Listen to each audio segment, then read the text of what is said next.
हर चुनाव सिर्फ नतीजों का खेल नहीं होता। हर चुनाव के पीछे एक कहानी होती है, जमीन की, वहां रहने वाले लोगों की और उनकी अनकही उम्मीदों की। आज हम मध्य प्रदेश की कसरावत सीट की इसी कहानी को समझने की कोशिश करेंगे। एक ऐसी जगह जहां जीत और हार के बीच का फासला लगातार कम हो रहा है और जहां डाला गया हर एक वोट एक बहुत गहरा संदेश दे रहा है। तो ये सिर्फ आंकड़ों का विश्लेषण नहीं है, ये लोगों की नब्ज को पकड़ने की एक कोशिश है। तो ये है कसरावद, मध्य प्रदेश के खरगोन जिले का एक अहम विधानसभा क्षेत्र, निमाड़ के बिल्कुल दिल में बसा हुआ। ये सिर्फ एक नक्शा नहीं है, ये वो जमीन है जहाँ की राजनीति, यहाँ की मिट्टी, यहाँ के पानी और यहाँ के लोगों की रोजमर्रा की जिंदगी से तय होती है। यहाँ जो कुछ भी हो रहा है वो हमें भारत के ग्रामीण इलाकों में बदलती हुई राजनीति की एक बड़ी तस्वीर दिखाता है। हमारी ये पड़ताल इन 6 पड़ावों से होकर गुजरेगी। हम सबसे पहले कसरावत की जमीन को समझेंगे, फिर बैलेट बॉक्स से निकले संकेतों को पढ़ेंगे। इसके बाद हम इस करीबी मुकाबले की वजहों को जानेंगे, पिछले 30 साल के पैटर्न पर नजर डालेंगे और फिर इन सभी जानकारियों की बुनियाद पर एक बेहतर शासन का खाका तैयार करेंगे। तो चलिए शुरू करते हैं पहले पड़ाव से, कसरावत की जमीन। देखिए, किसी भी जगह की राजनीति को समझने का पहला नियम है वहां के लोगों की जिंदगी को समझना, उनकी रोजी रोटी कैसे चलती है, उनकी असल परेशानियां क्या हैं। जब तक हम इस हकीकत को नहीं समझेंगे तब तक चुनावी नतीजे हमारे लिए सिर्फ बेजान नंबर ही बने रहेंगे। कसरावत की पहचान वो इसकी मिट्टी से है। ये एक कृषि प्रधान इलाका है। कहने को तो ये सेमी अर्बन है, लेकिन इसकी आत्मा आज भी किसानी में बसती है। यहाँ की जिंदगी का पहिया मौसम, फसल और पानी के साथ घूमता है।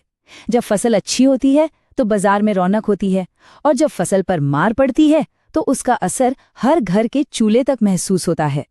और जब आप लोगों से बात करते हैं तो उनकी जो सबसे बड़ी चिंताएं हैं वो बिल्कुल साफ नजर आती हैं। लिस्ट में सबसे ऊपर है खेती किसानी। फसल का सही दाम ना मिलना, सिंचाई के लिए पानी की कमी, ये सबसे बड़ी समस्याएं हैं। दूसरे नंबर पर आती है बेरोजगारी।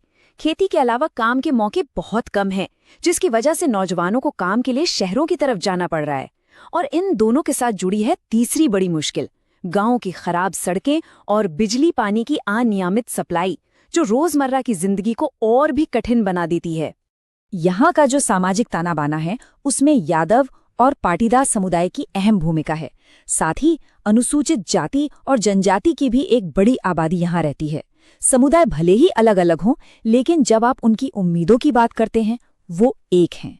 हर कोई सम्मान चाहता है, अपने बच्चों के लिए बेहतर मौके चाहता है और एक ऐसी सरकार चाहता है जो सिर्फ चुनाव के वक्त नहीं बल्कि हर दिन उनकी बात सुने। जमीन की हकीकत तो हमने समझी। अब देखते हैं कि मतपत्र यानी बैलेट बॉक्स से क्या संकेत मिल रहे हैं। आंकड़े कभी झूठ नहीं बोलते, वो जनता की आवाज होते हैं। अगर हम उन्हें गौर से सुने तो वो एक पूरी कहानी सुनाते हैं। तो आइए देखते हैं कसरावत के आंकड़े क्या कह रहे हैं। पहला संकेत, और ये बहुत बड़ा संकेत है, यहाँ का वोटर टर्नआउट। 2023 में 85.7% लोगों ने वोट डाला। ये राष्ट्रीय औसत से कहीं ज्यादा है। इसका मतलब साफ है, यहाँ के लोग अपनी राजनीति को लेकर बहुत जागरूक हैं। ये चुप बैठने वाले वोटर नहीं हैं, वो बदलाव चाहते हैं, अपनी आवाज सुनाना चाहते हैं और इसके लिए भारी संख्या में घर से निकलकर वोट डाल रहे हैं। अब जरा दोनों बड़ी पार्टियों के वोट शेयर को देखिए। ये कहानी बहुत ही दिलचस्प है। एक तरफ कांग्रेस है जो जीत तो रही है और उसका वोट शेयर भी 50% के आसपास मजबूती से टिका हुआ है, लेकिन वो एक ऐसी बर्फ पर चल रही है जो लगातार पिघल रही है। दूसरी तरफ है बीजेपी, जो भले ही दूसरे नंबर पर है, लेकिन हर चुनाव में वो अपनी जमीन मजबूत कर रही है। उनका वोट शेयर धीरे धीरे पर लगातार बढ़ रहा है और वो जीत के अंतर को लगातार कम कर रहे हैं। और ये है वो एक नंबर जो पूरी कहानी को एक लाइन में कह देता है, 5672। 2023 के चुनाव में जीत और हार के बीच सिर्फ इतने ही वोटों का फासला था। 2.5 लाख से ज्यादा वोटरों वाली सीट पर सिर्फ 5,500 वोटों का अंतर।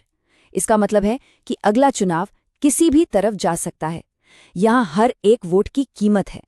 जब मुकाबला इतना करीबी हो तो उंगली किसी एक खिलाड़ी पर नहीं उठाई जा सकती। हमें पूरे खेल को, पूरे सिस्टम को समझना होता है। जीत या हार की वजह किसी एक व्यक्ति में नहीं, बल्कि उन व्यवस्था संगत कारणों में छिपी होती है जो इस कांटे की टक्कर को जन्म दे रहे हैं। तो आखिर मामला क्या है? एक तरफ मौजूदा विधायक सचिन यादव की अपनी व्यक्तिगत पकड़ और पारिवारिक विरासत है जो उन्हें एक मजबूत आधार देती है, लेकिन दूसरी तरफ उनकी पार्टी का संगठन बूथ लेवल पर उतना मजबूत और अनुशासित नहीं दिखता।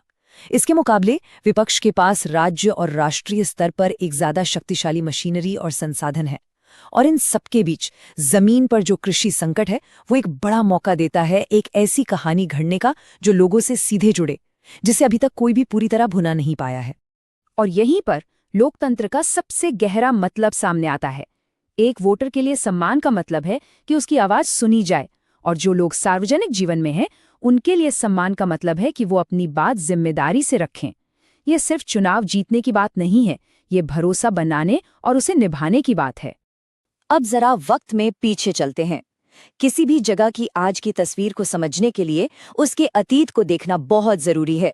पिछले 30 सालों का चुनावी इतिहास हमें बताएगा कि कसरावद आज इस मोड़ पर कैसे पहुंचा, क्योंकि भविष्य के कई संकेत अतीत के पैटर्न में ही छिपे होते हैं। देखिए, 1993 से 2003 तक कसरावद कांग्रेस का एक मजबूत किला था। फिर 2008 में एक राजनीतिक भूचाल आया जब बीजेपी ने पहली बार यहां से बड़ी जीत हासिल की। ये एक बड़ा मोड़ था। 2013 में सचिन यादव ने कांग्रेस की वापसी तो करा दी, लेकिन तब से हर चुनाव एक ही कहानी दोहरा रहा है। कांग्रेस जीत रही है, पर जीत का अंतर लगातार घट रहा है।